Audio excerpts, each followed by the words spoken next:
새벽에 우리에게 주시는 하나님의 말씀은 구약성경 출애굽기 33장 1절부터 11절의 말씀입니다.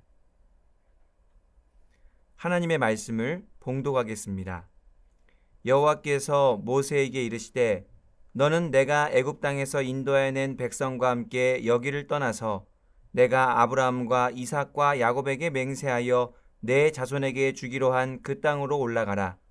내가 사자를 너보다 앞서 보내어 가나안 사람과 아모리 사람과 헷 사람과 브리스 사람과 히윗 사람과 여부스 사람을 쫓아내고 너희를 젖과 꿀이 흐르는 땅에 이르게 하려니와 나는 너희와 함께 올라가지 아니하리니 너희는 목이 곧은 백성인즉 내가 길에서 너희를 진멸할까 염려함이니라 하시니 백성이 이 준엄한 말씀을 듣고 슬퍼하여 한 사람도 자기의 몸을 단장하지 아니하니 여호와께서 모세에게 이르시기를 이스라엘 자손에게 이르라 너희는 목이 곧은 백성인즉 내가 한순간이라도 너희 가운데 이르면 너희를 진멸하리니 너희는 장신구를 떼어내라 그리하면 내가 너희에게 어떻게 할 것인지 정하겠노라 하셨습니다.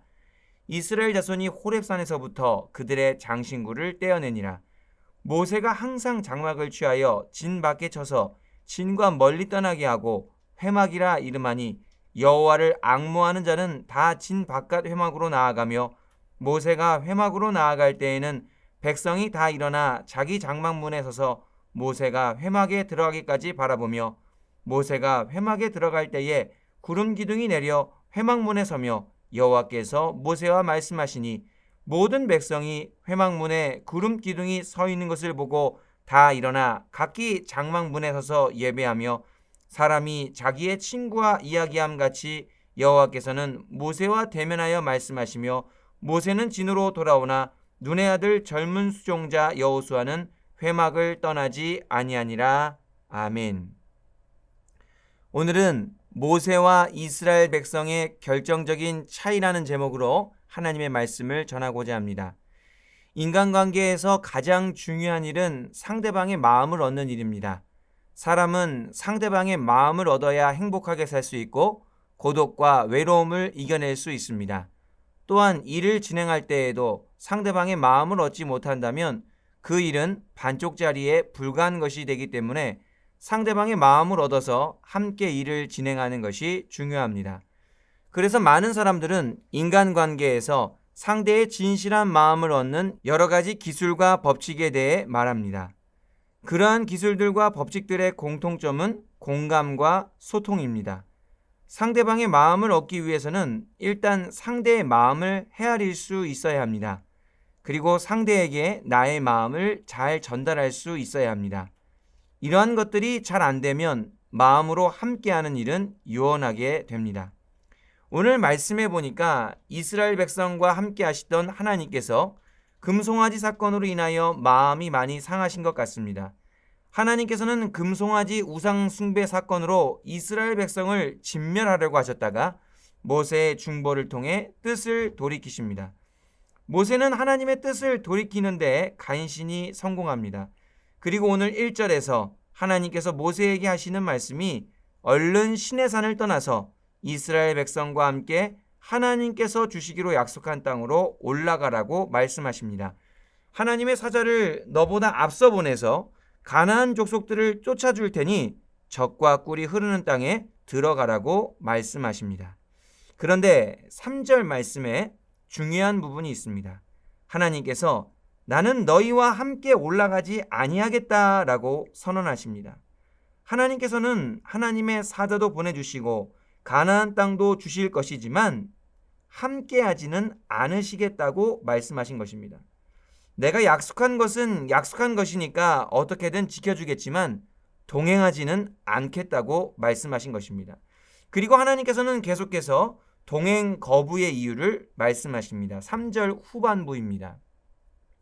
너희는 목이 곧은 백성인즉 내가 길에서 너희를 진멸할까 염려함이니라 하시니 목이 곧은 이스라엘 백성은 거룩하신 하나님 앞에서 진멸당할 만한 일들을 많이 저질렀습니다. 그래서 그들은 하나님과 동행하다가 길에서 이동 중에라도 진멸당할 소지가 많았습니다. 이렇기 때문에 하나님께서는 이스라엘과 함께하지 못하겠다라고 말씀하신 것입니다. 하나님께서는 앞에서 이스라엘 백성을 두고 목이 뻣뻣한 백성이다라고 진단하셨었고, 모세는 신명기에서 이스라엘 백성을 두고 완악하다라고 평가했었습니다. 이스라엘 백성이 이러한 소리를 듣는 이유는 첫 번째로 그들은 애굽에서 인도하여 주신 하나님께 대한 감사함이 적었습니다. 그들은 광야 생활을 시작하면서부터 감사보다는 계속해서 불평과 불만으로 일관했습니다. 심지어 하나님께서 주신 만나와 메추라기를 향해서도 원망했습니다. 그리고 두 번째로 이스라엘 백성은 하나님께 은혜 받은 자로서의 겸손과 순종함도 없었습니다. 불편하고 낯선 광야 생활이지만 하나님과 동행하며 그들은 겸손하게 배워야 했고, 또한 하나님의 말씀대로 순종해야만 했습니다. 그러나 이스라엘 백성은 교만과 불순종으로 하나님을 대적했습니다. 마지막으로 이스라엘 백성은 하나님의 주되심을 인정하지 않았습니다. 그래서 그들은 스스로 우상을 만들려 하거나 아니면 이미 만들어진 이방인들의 우상을 따르려고 했습니다. 이와 같은 이유로 그들은 하나님 앞에 목이 곧은 백성이라는 소리를 들었습니다.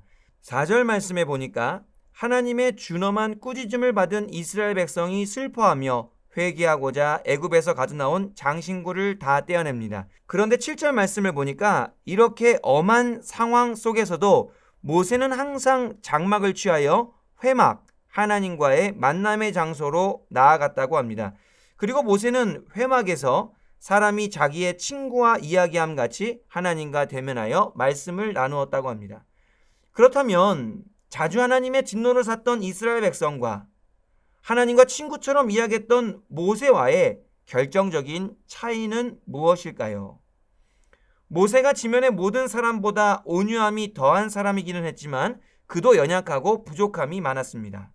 모세는 사람을 쳐서 죽일 정도로 혈기가 왕성했고 하나님의 부르시는 말씀에 가장 먼저 불순종했었으며 하나님의 거룩하심을 나타내지 못했던 적이 많이 있었습니다.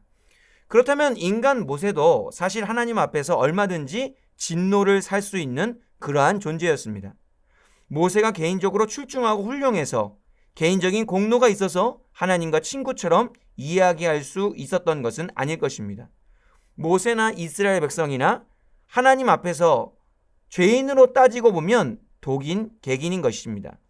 그러나 그럼에도 불구하고 모세는 하나님과의 관계에서 이스라엘 백성과는 전혀 다른 삶을 살아냈습니다. 그렇게 할 수 있었던 이유가 7절 말씀에 나와 있습니다. 우리 함께 읽어보겠습니다. 모세가 항상 장막을 취하여 진 밖에 쳐서 진과 멀리 떠나게 하고 회막이라 이름하니 여호와를 앙모하는 자는 다 진 바깥 회막으로 나아가며. 말씀해 보니까 하나님과의 만남의 장소였던 회막으로 나아가는 자를 여호와를 앙모하는 자다라고 표현합니다. 앙모라는 말이 사전적 의미로 의지하고 사모한다라는 뜻입니다. 그러니까 하나님을 만나러 회막으로 나아가는 자는 하나님을 의지하고 사모하는 자라는 것입니다. 그런데 바로 모세가 가장 대표적이고 모범적으로 회막에 나아가는 하나님을 앙모하는 자였던 것입니다. 이스라엘 백성이나 모세나 같은 인간으로서 연약하고 부족한 것은 매한 가지라 할지라도 결정적인 차이가 모세는 하나님을 더욱더 앙모하였습니다. 그렇다면 이 땅에 있는 모든 죄인은 두 부류로 나눌 수 있습니다. 하나님을 앙모하는 죄인과 그렇지 않은 죄인이라고 할 수 있습니다. 우리 하나님께서는 너무나도 인자하시고 자비하셔서 자신의 죄인됨을 인정하고 오직 하나님만을 앙모함으로 하나님께 나오는 자를 사랑하는 자녀같이 친구같이 여겨주십니다. 은혜로우신 하나님께서는 주를 앙모하는 죄인을 용서해 주시고 사랑해 주시는 분이십니다. 그래서 우리가 우리의 공로와 업적과 열심과 노력과 헌신으로 하나님의 자녀가 되고 하나님과 친구같이 친밀하게 지내는 것이 아닙니다. 우리가 우리의 죄인됨을 정말 진실하게 고백할 때에 우리의 병듦과 완악함을 솔직하게 인정하며 하나님만을 앙모할 때에 하나님의 은혜로 우리는 하나님의 자녀가 되고 하나님의 친구가 되는 것입니다. 예수님께서도 이 땅에서 의인을 찾으러 오셨다고 하지 않으셨습니다. 예수님은 애타는 심정으로 죄인을 찾으러 이 땅에 오셨습니다. 마가복음 2장 17절 말씀입니다. 예수께서 들으시고 그들에게 이르시되 건강한 자에게는 의사가 쓸데없고 병든 자에게라야 쓸데있니라. 나는 의인을 부르러 온 것이 아니요 죄인을 부르러 왔노라 하시니라. 고작 율법 몇 가지를 더 지키면서 스스로를 의롭다고 여기고 다른 사람을 멸시했던 바리새인은 예수님 앞에 의롭다 하심을 못 받았습니다. 오히려 감히 성전에 가까이 가지도 못하고 감히 하늘을 쳐다보지도 못하며 가슴을 쳤던 그 세리, 하나님 앞에 불쌍히 여겨주심을 바라고 스스로를 죄인이라고 고백했던 바로 그 세리가 하나님 앞에서 의롭다 하심을 받았습니다. 바리새인은 자신의 공로를 의지하여 하나님을 앙모하지 않았지만 세리는 오직 하나님만을 앙모하였습니다. 말씀을 정리하겠습니다. 모세와 이스라엘 백성 사이에서 우리는 모세처럼 언제나 하나님만을 앙모해야 합니다. 우리도 모세와 이스라엘 백성처럼 목이 걷고 감사할 줄 모르며 불평과 불순종이 가득하고 삶의 자리에서 하나님의 거룩하심을 드러낼 때보다 그러지 못할 때가 훨씬 많음을 고백합니다. 우리의 삶을 냉철하게 들여다볼 때 우리의 모습이 하나님을 기쁘시게 해드릴 때보다 그러지 못할 때가 더 많음을 부인할 수가 없습니다. 그렇게 연약하고 부족한 성도에게 필요한 것이 바로 하나님을 앙모하는 것입니다. 어떤 상황과 문제 속에서도 우리가 모세처럼 하나님만을 앙모하며 나아갈 때에 은혜로우신 하나님께서는 우리를 사랑하는 자녀같이 친구같이 여겨주시며 항상 동행하여 주시고 때를 따라 피할 길을 말씀해 주시며 위로해 주시고 우리의 잘못된 것을 바로잡아 주시며 선한 길로 인도해 주실 줄로 믿습니다. 이 새벽에 기도하실 때에 예수님께서 애타게 찾으시는 한 사람으로 회막에 나아가 주님을 온전히 만나게 되는 은혜가 있기를 간절히 바랍니다. 기도하겠습니다. 자비와 인애가 풍성하신 하나님 아버지 감사를 드립니다. 저희는 비록 연약하고 부족하지만 하나님만을 앙모합니다.